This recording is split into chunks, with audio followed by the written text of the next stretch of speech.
Okay, we have time for one more question.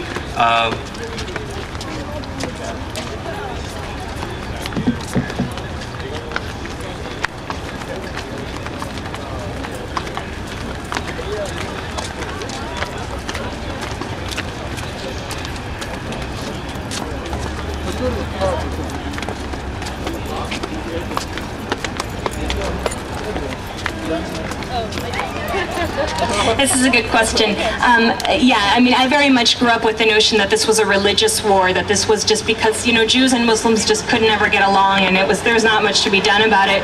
And then, of course, soon I learned that actually Jews and Muslims and Christians, all Palestinian, had been coexisting relatively well in the area before this institution of separation. So that's one testimony to the fact that if this were about religion, that wouldn't be such a new thing. What you have, and if you look, for example, at the fact that so many Israelis themselves are critical of the occupation, not as many critical of Zionism, but that is still a growing minority. The number of Israelis going into the occupied territories, working alongside Palestinians, you know, for me, it's as much a question of Jews versus Palestinians as you know, let's say the civil rights movement in this country was about blacks versus whites.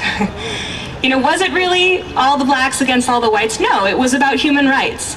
And that's why you saw white people in solidarity with the people of color in struggling against that.